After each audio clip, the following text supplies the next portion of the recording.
Hello and welcome. This is Wylker, and today I'm doing something very exciting. Spotlighting or previewing, take your pick, a very new mod to this scene.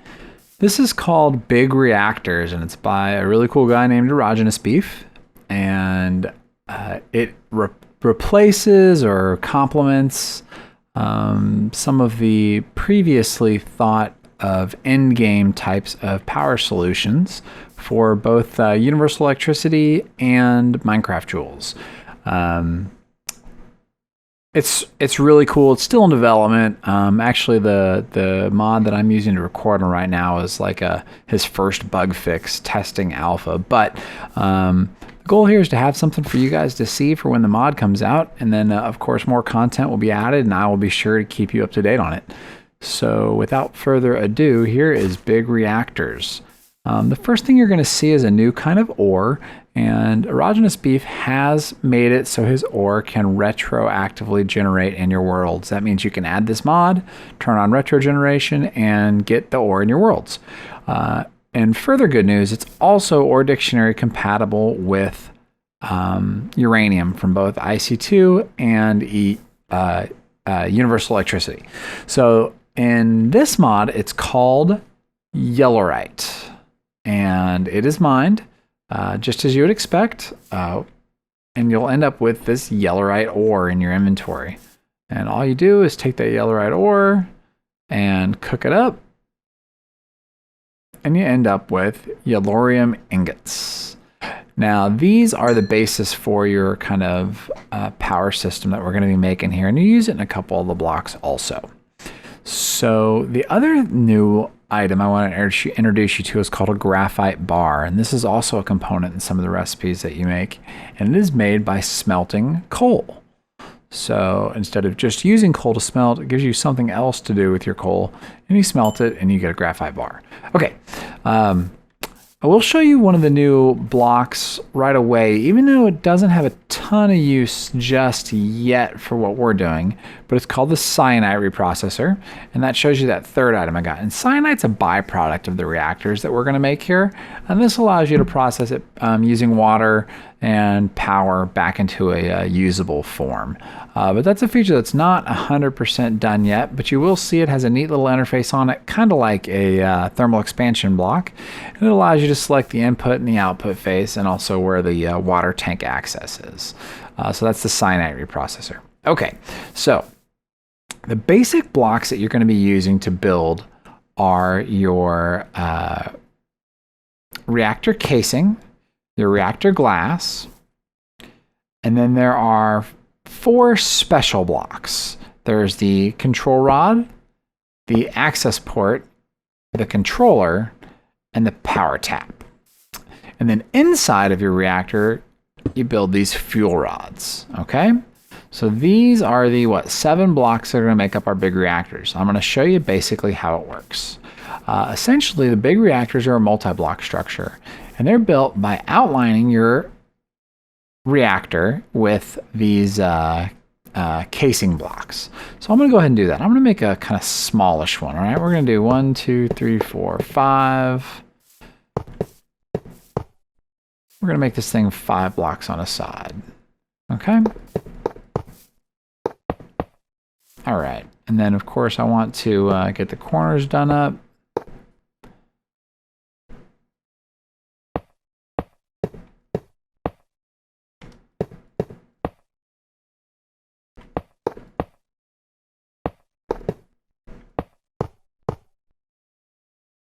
All right, now we have our outline done with the casing. Oops, missed some. Okay, once we have that done, we need to fill the rest of the thing in. So the first thing you need to know is that you're gonna need fuel rods to make your reactor. So the key to building your fuel rods is that on the bottom of the structure, there has to be another casing. And then the entire middle part of the structure needs to be these fuel rods. And then on the top of your fuel rod, you must put a control rod block. So you see that? Running from bottom to top on the inside of my multi-block structure here is a casing, fuel rods, and a control rod. Now, once you have that done, you can fill in the outsides of your block with as many casing or glass as you desire. The only absolute critical important parts, are that you outline the whole thing with the casing and that you build those fuel rods like I just showed you. Fuel rods, by the way, can only go vertically. The control rod must be on the top face of your multi-block here. Now, you'll see we have some empty space here, right? Well, you have some options here. You can leave it with air, but if you want to improve your reactor's performance, what you probably want to do is get a bunch of water inside of your reactor as well. And let's see, how am I going to do that? I think we'll go ahead and we'll do, we'll fill this in, okay? And then I'm just going to fill this thing up with water.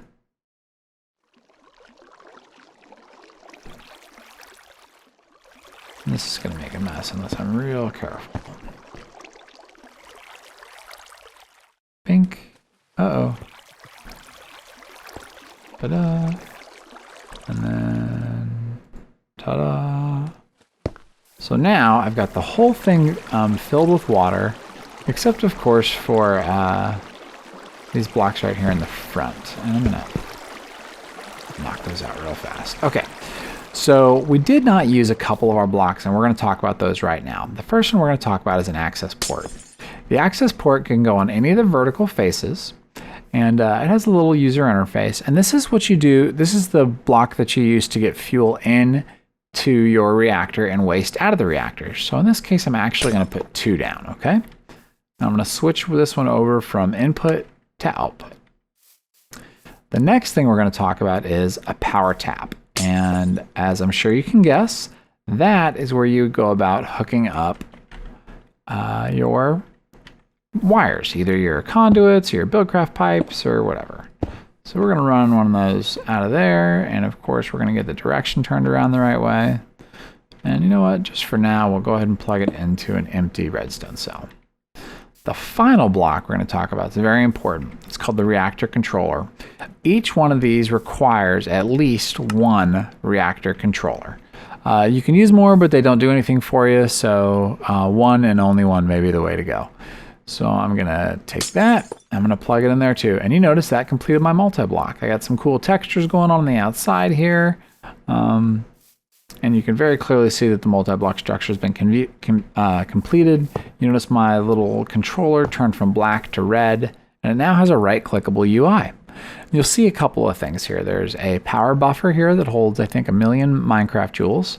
It shows you that it's offline, that it's cold, and that there's 1 active fuel rod. There's also a UI button here that talks about what to do with waste.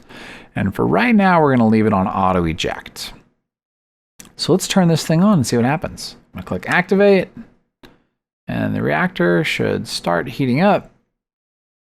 And ours is not heating up. Oh, we forgot fuel. It's all your guys' fault. I blame you. So let's grab a whole stack of this stuff. And let's stick it in there. All right, so now you see our fuel rod and they're filled with fuel, and our reactor begins to heat up. As it heats up, it produces power. The buffer fills up a little bit and immediately spits it back out. And there we go, we're filling up our redstone energy cell. Now, your fuel rods, your control rods, also have an interface here. And what you can do is you can change the amount of interaction that control rod has with the fuel rod. And essentially, turning this up is going to limit the fuel rod's temperature, okay? And that'll allow you in your more complicated builds to regulate the temperature between the fuel rods. As of this exact moment, there are no consequences for overheating your reactor, but you can bet that that's going to change. You guys remember I put this block in over here and turned it to output and talked about waste? We also noticed that up here, it shows us that we're starting to get some waste buildup in this fuel rod. And as that happens, let's see. And as that happens, let's see if that got me one. No, not quite. Okay, so as that waste slowly builds up, what's going to happen here is this cyanide is going to start building up in this outbox. And then it's up to you what you do with it. You can come and collect it manually. You can pump it out. You can also pump fuel in to the input box of the same type of interface. And in this way, you can automate some of your reactor. Now, these multi-blocks can be huge. I'm not even positive what the maximum size is, but I did build a test over here.